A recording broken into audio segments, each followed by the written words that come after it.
This Family Life News podcast is made possible by the support of listeners like you. It's the Noon Report from Family Life, bringing a Christian worldview to what's happening in New York, Pennsylvania, across the country, and around the world. Weather with Kevin Williams, and faith-focused feature stories with the Family Life News team.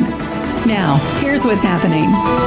Good afternoon. Welcome to the broadcast. Storm recovery efforts continue in parts of Pennsylvania. Powerful storms knocked out electricity to tens of thousands over the weekend in the Commonwealth. The worst of it, the mid-state region, Lehigh Valley, and Lancaster County. Utility giant PPL says it's some of the worst storm damage they've ever seen, and they're taking an all-hands-on-deck approach toward getting the lights back on.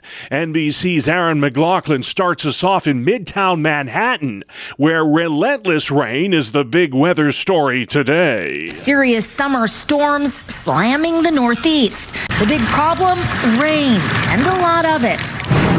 In New York City, officials warning heavy downpours could dump 2 to 3 inches of rain per hour. 60 million Americans in 10 states are under flood alerts today. A flash flood warning in effect for Tioga County, Pennsylvania until 7 tonight. Meantime, 25 heat-related deaths have been reported in New Jersey alone from last week's heat wave. The focus shifts from hot to wet this week. World leaders are assembling in Ankara, Turkey for the annual NATO summit. It starts tomorrow. President Trump will travel there today. Experts say the 77-year-old global alliance is more fragile now than ever before. The commander-in-chief has expressed anger at NATO for what he perceives as a lack of support. I just want loyalty. You know, we're so loyal to them. We're always fighting for them. We have thousands of troops all over Europe. Former Deputy National Security Advisor K.T. McFarland on what the president's objectives in Turkey are exactly. He wants two things. He wants the NATO allies to step up with their defense investment. The second thing he's going to want is them to agree that he was right on Iran. And I don't think he's going to get the second one at all. The commander-in-chief is demanding that NATO allies invest more in their own militaries and commit more to seeing an end to the 4-year-old war between Russia and Ukraine. Mr. Trump will be meeting in Turkey with Ukraine's head of state, Volodymyr Zelensky. Up to 20 million Iranians are participating in this week's state funeral for the country's former Ayatollah, Ali Khamenei. Fox's Trey Yinks. This event is scheduled to end on July 9th and has included international delegations from countries like Oman and Saudi Arabia. Many of the attendees chanted, "Death to America." The 86-year-old Ayatollah was assassinated in a U.S. airstrike back on February 28th during the opening hours of Operation Epic Fury. Israel's threatening to kill his son, too, the new Ayatollah, if he makes an appearance at his dad's funeral. Peace talks between the U.S. and Iran are on hold until the funeral ends. Israeli Prime Minister Benjamin Netanyahu is denying rumors of a growing rift with President Trump over the way he's handled the threat posed to the Middle East by Iran. President Trump is the leader of the United States. He does what's good for America. I'm the leader of Israel. I do what's good for Israel. 99% of the time we see eye to eye. But in any family, in any close friendship, there are sometimes differences of opinion. Netanyahu and Trump could meet later this week at the White House. A wowzer at the World Cup. FIFA has lifted the ban on America's top goal scorer for tonight's match against Belgium. This after President Trump got personally involved. He called the head of FIFA to get the suspension suspended. ESPN soccer analyst Hercules Gomez. FIFA's not admitting they made a mistake. They're not admitting that the referee on the field made a mistake and gave the player a red card when it shouldn't have been a red card. The red card hasn't been rescinded. What's going on here is they're suspending the suspension. Former U.S. soccer goalie Jesse Bradley says the star striker was wrong to be disqualified from tonight's match. The call was excessive. Similar fouls in the World Cup have not resulted in a red card. It was unintentional, and it feels like a birthday gift. We just turned 250. But really what's happening on the field is the story. Our team is playing better than we've played in decades. Team USA trying to make it to the quarterfinals of the World Cup for the first time in 25 years. Kickoff for tonight's match against Belgium, set for 8 p.m. in Seattle. Alleged Charlie Kirk assassin Tyler Robinson comes face to face today for the first time with the widow of the slain conservative activist. Erica Kirk's in the courtroom in Utah for a preliminary hearing. Her husband was gunned down last fall while speaking to college students in the Beehive State. Erica Kirk spoke about the case to Fox News last night. You guys can see on full display what happened to my husband, and there is no ifs, ands, or buts or confusion as to who did it and why. Correspondent Chanley Painter. Robinson allegedly admitting he shot Charlie Kirk, to his romantic partner and roommate, to a group chat, and to a family friend before turning himself in just days after the shooting. The 23-year-old Robinson could get the death penalty if convicted in the shooting death of Charlie Kirk back on September 10th of 2025. President Trump rang the opening bell of the New York Stock Exchange this morning from the Oval Office. That never happened before. It was to mark the start of so-called Trump accounts. These are federally backed investment accounts for U.S. citizens under 18 and are managed by their parents. Children born in this country from 2025 to 2028 each receive a $1,000 government contribution or seed deposit. Families can contribute up to $5,000 a year to those accounts. They're locked up until the recipients turn 18. Mr. Trump continues to press Congress to pass the Save America Act. The bill's already passed the House, but it's failed in the Senate. House Oversight Committee Chair James Comer thinks this is an issue the GOP should rally around. Surely to goodness, we as Republicans can agree that you should have to show a valid ID to vote. Democrats claim voter ID amounts to suppression tactics. Republicans argue it is necessary to preserving election integrity. Americans are dying less. New data shows a decrease in death rates last year from the year before. The leading cause of death in these United States is heart disease, followed by cancer. Still to come on the Noon Report, a Monday edition. Power problems persist in PA. Funeral set for fallen state trooper. And 4th of July fireworks. But not the kind you're thinking of. Good afternoon. I'm Kevin Williams, tracking showers and some thunderstorms. We'll have the latest forecast coming up in 10. All right, Kevin, thank you very much. Let's check the stories making news across New York and Pennsylvania. Tens of thousands remain powerless in Pennsylvania after powerful weekend storms in the central part of the state and Lehigh Valley. PPL says those storms will go down in history as some of the fiercest ever in the Keystone State, and they've had some doozies. High winds toppled trees and brought down power lines, forcing officials to cancel several 4th of July celebrations. A flash flood warning is in effect until 7 tonight for Tioga County in the northern tier. A fallen state trooper from Pennsylvania will be laid to rest this week. 44-year-old Michael Pahara, killed in the line of duty last Wednesday in Schuylkill County. He'll be laid to rest this Wednesday following a service at the North Schuylkill High School near Ashland. Trooper Pahara was struck and killed while responding to a disabled big rig on Interstate 81. Police say the man who struck him was also driving a tractor trailer and was an illegal immigrant from Haiti. Former acting ICE Director Jonathan Fahey. This defendant came in here under the Biden-Mayorkas open border scheme, and this person was flown in here when they were flying in 30,000 people a month. The accused cop killer was ordered deported back in June of last year, but was not. He's now facing vehicular homicide charges. Trooper Pahara was a 20-year veteran of the Pennsylvania State Police. An ongoing fundraiser will be used to set up a high school wrestling scholarship in his honor. Pahara was a prolific wrestler in high school. An investigation is underway after an inmate death at the Oneida County, New York Correctional Facility. It happened Sunday. The sheriff there says the inmate was found unresponsive and taken to a hospital in Utica. State officials are also reviewing the circumstances surrounding the inmate's death. First responders on the scene of a home explosion. It happened in Cambria County, Pennsylvania. That blast occurring shortly before 7 o'clock this morning in Upper Yoder Township. One person was transported to the hospital. Firefighters from nearly a dozen companies responded. Horseheads, New York has just passed a one-year moratorium on any potential AI data centers within the village limits.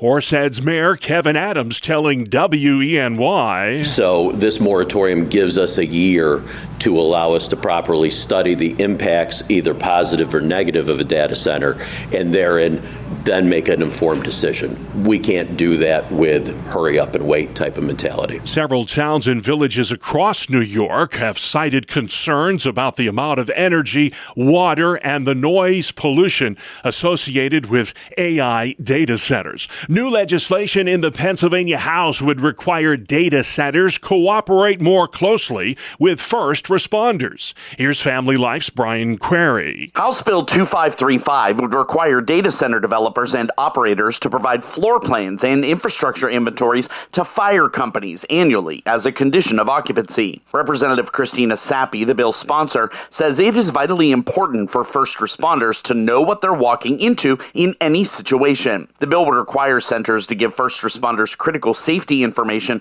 before and during a crisis. The bill also includes penalties for non-compliance.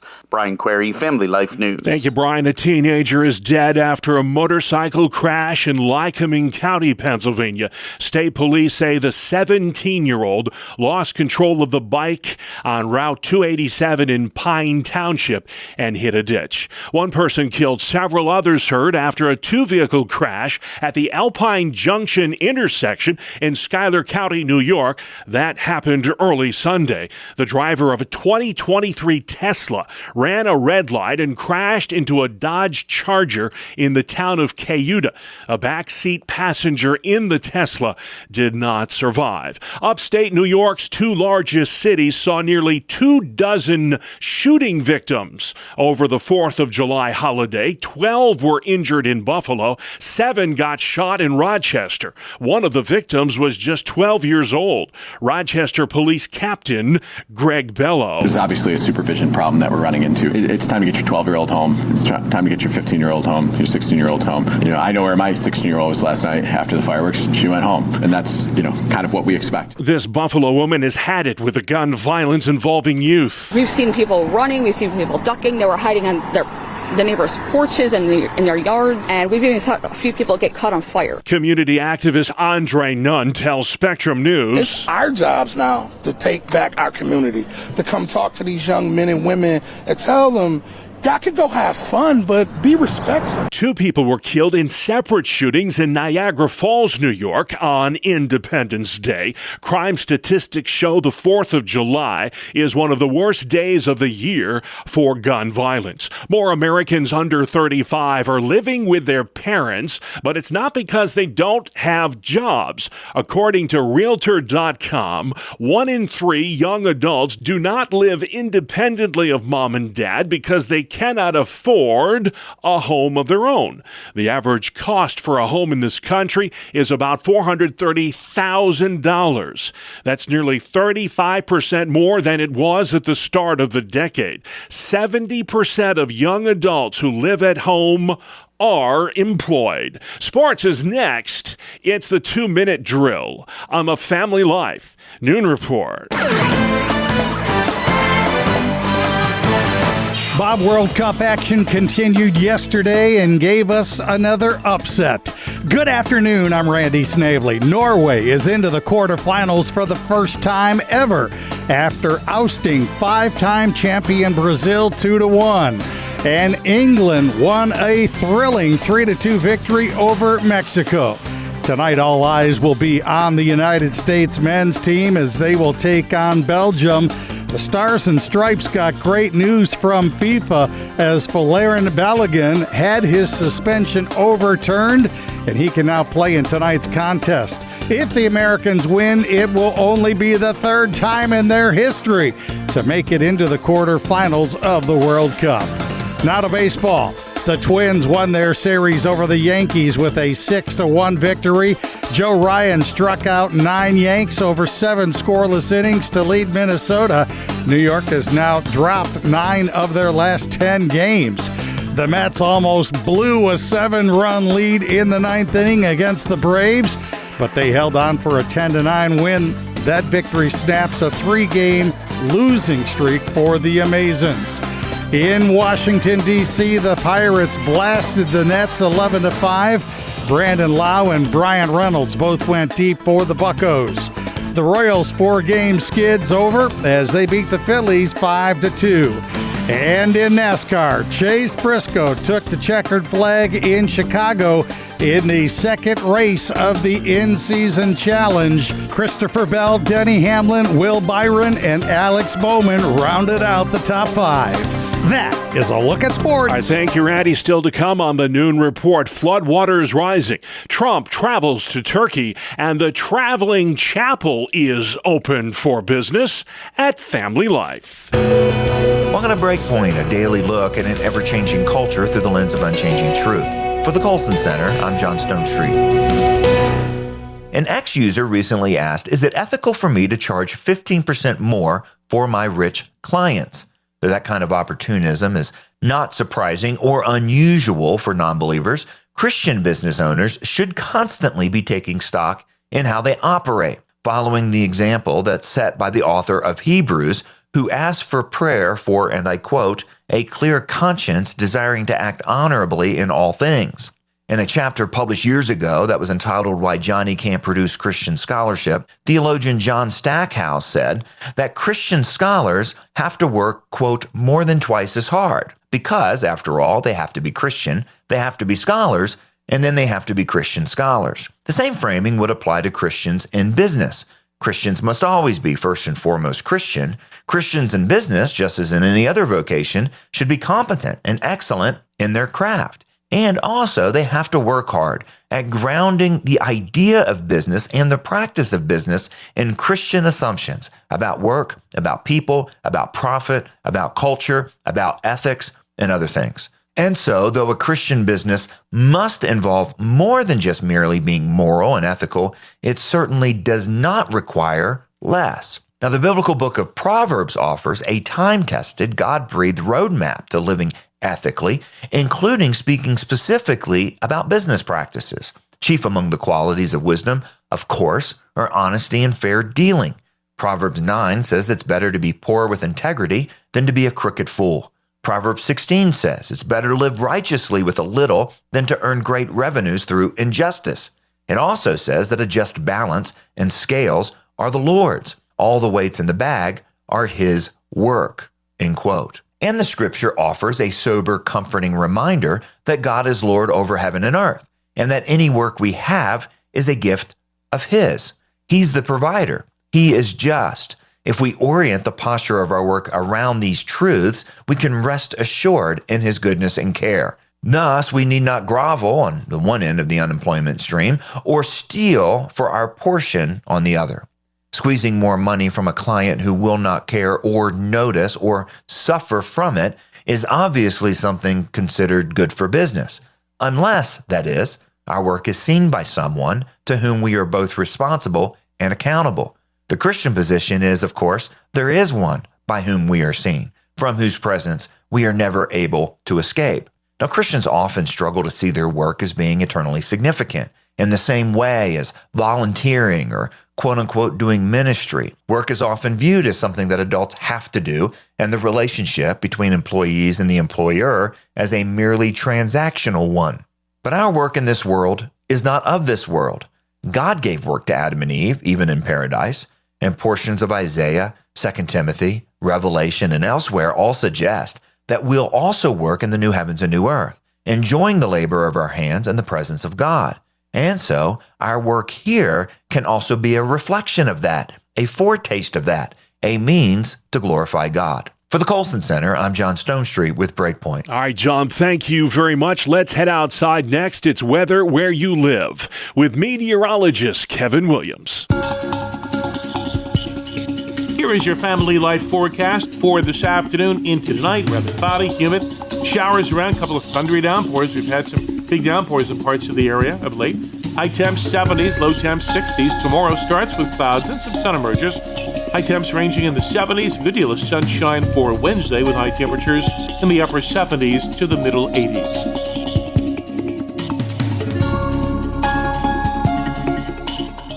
All right, Kevin, thank you kindly. This is the Noon Report on Family Life. I'm your host, Bob Price. Great to have you with us today. Monday, the 6th of July. Lots to get to. Utility crews in Pennsylvania working overtime to get the lights back on after powerful weekend storms in the mid-state region, Lehigh Valley, and Lancaster County. More than 100,000 Pennsylvanians lost power at the height of the storms back on Saturday. Correspondent Aaron McLaughlin. Here in the Northeast, the concern again today is with that flooding. Folks out on the road. Officials are urging anyone driving that if they come across a road covered in water, do not drive through it. It could be a lot deeper than you think. An important tip as folks are heading home from that big weekend. There's a flash flood warning in effect for Tioga County, Pennsylvania until 7 tonight. Fox's Marianne Rafferty continues our coverage. 8 inches of rain could drench areas between Delaware and Connecticut by Tuesday. Rain could fall at rates up to 2 inches an hour. Places from Philadelphia to Virginia are also bracing for strong winds and hail. The extreme heat of last week has claimed 25 lives in the state of New Jersey alone. Over 150 million Americans were subjected to record-setting heat over the 4th of July holiday. History made at the White House this morning. So ring the bell, Mr. President.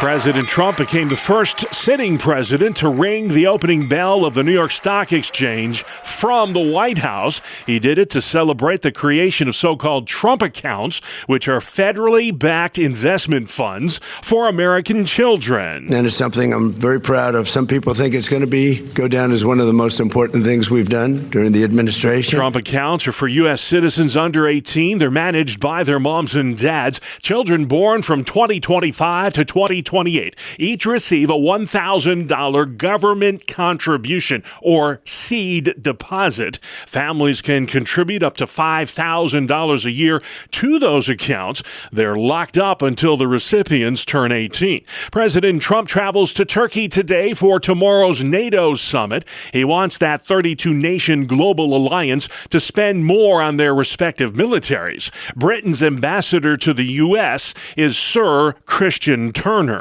We can't hide under a U.S. defense umbrella. We've got to step up, as the president is saying. While in Turkey, Mr. Trump will meet with Ukraine's leader, Volodymyr Zelensky. The ongoing Russia-Ukraine war, a major focus of the NATO summit. In Iran today, millions of mourners are filing past the casket of the late Ayatollah, who was assassinated 4 months ago in Operation Epic Fury. The 86-year-old spiritual leader was killed in the U.S. airstrike that started the war.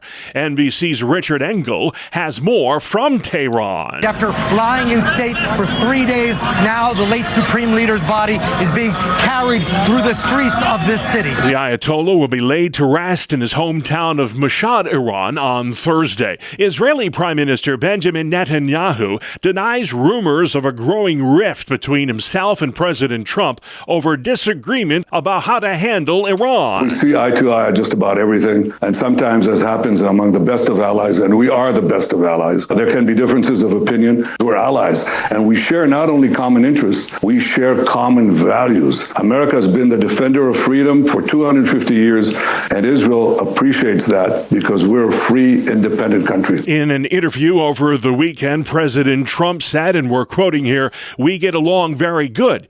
Netanyahu knows who the boss is," end quote. The Israeli head of state and Mr. Trump could meet this week at the White House. The accused killer of Charlie Kirk comes face-to-face today for the first time with Erica Kirk, the widow of the slain conservative activist. 23-year-old Tyler Robinson and Mrs. Kirk will be in the same Utah courtroom for a preliminary hearing. Robinson could get the death penalty if convicted of gunning down Charlie Kirk at Utah Valley University last September. The United States men's soccer team continues its quest for a World Cup title tonight. Team USA USA will battle Belgium in the round of 16 from Seattle. The Stars and Stripes got some good news from FIFA as the striker and leading goal scorer Flo Balogun got his one-game suspension suspended. President Trump called the head of FIFA to complain and then applauded the reversal on social media. Belgium, however, is appealing the decision. We get more on the World Cup controversy from correspondent Jonathan Savage. Flo got the red card in the last game. That in football means an automatic one-match ban. So at that point, he was not able to play tonight. Then they reversed that decision, suspending the suspension in effect and saying, yes, he is free to play tonight. The Belgian team then lodged a protest. They said they were astonished and they were looking at all available options. That is Jonathan Savage in Seattle, where Team USA will take on Belgium.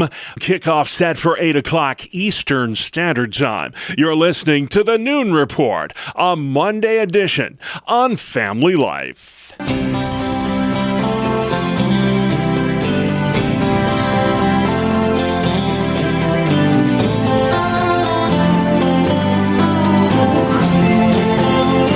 Hi, I'm Bob Price, and this is a Family Life News special report.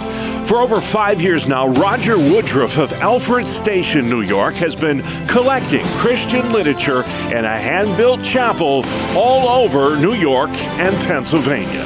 That collection drive lasts about a month at each location. And this month, his chapel is parked right outside Family Life headquarters near Bath, so folks can drop off Bibles, books, and other forms of Christian literature to benefit the less fortunate all over the world. I spoke with Woodruff recently about why he's so passionate about his ministry and how it got started anyhow. Here's more of our conversation. Someone donated a trailer for us, a little 4x8 trailer, and we thought originally we'd just park a trailer at churches and they could clean out their libraries, and pastors who aren't using their materials could just put it in the trailer. And we thought, well, it would be kind of cute if we made it look like a chapel. So that's kind of how it started. So let our listeners know what sort of stuff they could donate if they so desire. Well, Bibles, really used new Bibles. The place where we send them is Love Packages in Butler, Illinois, and they're kind of a clearinghouse for Christian materials, and they have a bookbinder there. So Bibles in any kind of condition, even if they're only parts of Bibles. The missions that they send these to, some of them have virtually nothing. If you would, just share why God has been so gracious in blessing this ministry that you have. Well, of course, people have been very generous as far as giving and getting this material out to the places in the third world countries where they're needed. We will collect materials until we get about a ton or so, and then send them out on a freight carrier we contract with. CDs, DVDs, Blu-ray discs, do you take that sort of stuff as well? Yeah, we don't take any VHS tapes, but DVDs, CDs, Blu-ray, they're all useful. So tell us a little bit more, Roger, about the place where all this goes to, Love Packages in Butler, Illinois. Okay, some ministries kind of started grassroots. A pastor over there had decided that some of the materials that were sitting around in his home were just not being used. You know, they're the kind of things that you don't want to throw away, a Bible. So he asked some of his missionary friends if they could be used overseas, and they said, of course, send us all you can. So they've grown to the point where now they have 2 locations in the United States, and they send out approximately 40 tons a week in shipping containers that are then sent overseas to 7 distribution points. I think I counted 7 Bibles in my home.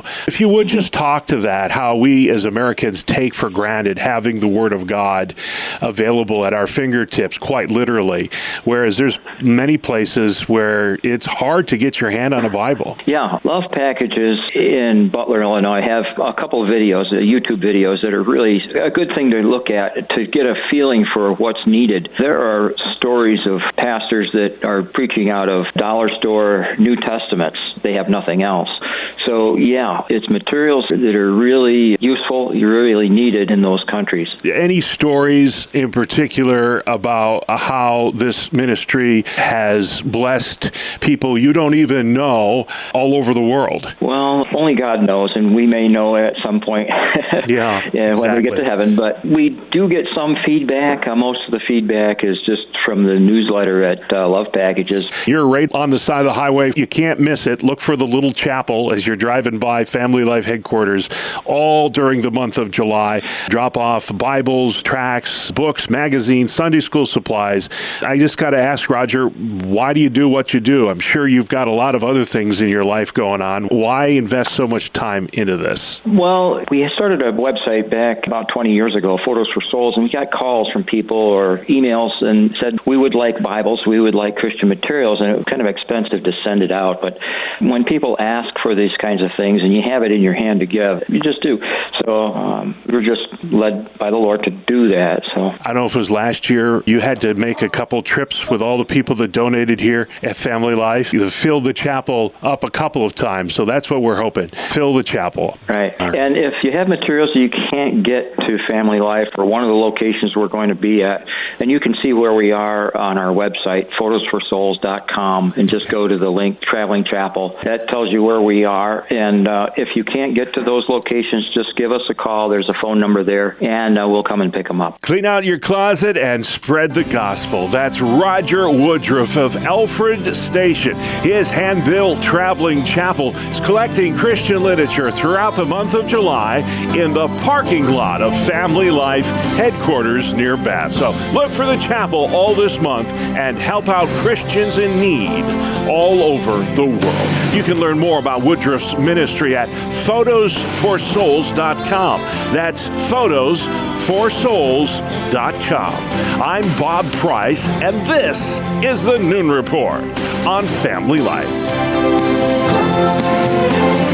And you can download all our summertime special features online anytime. Go to Apple Podcasts, Spotify, YouTube, or FamilyLife.org. And finally at noon, Americans are becoming more anti-social. That's a phenomenon that's true across all age groups, but the decline is steepest among the 15 to 24-year-old crowd. 20 years ago, this group spent about an hour a day hanging out with friends, but today it's more like 35 minutes. And according to Gallup, 15 to 24-year-olds will spend nearly 5 hours a day doing something else. Scrolling on their phones. There's nothing social about social media. Put the phone down and go talk to a friend, all right? That's our world, the world we live in. Monday, the 6th of July. I'm Bob Price, Family Life News. You've been listening to the Noon Report, heard weekdays on Family Life. Thank you for listening. Thank you for listening to this Family Life News podcast. If you've been encouraged by what you've heard, please share it with others and click the subscribe button to automatically receive future episodes. Family Life is a listener-supported ministry. Podcasts like this are made possible by your financial partnership. Find out more at familylife.org.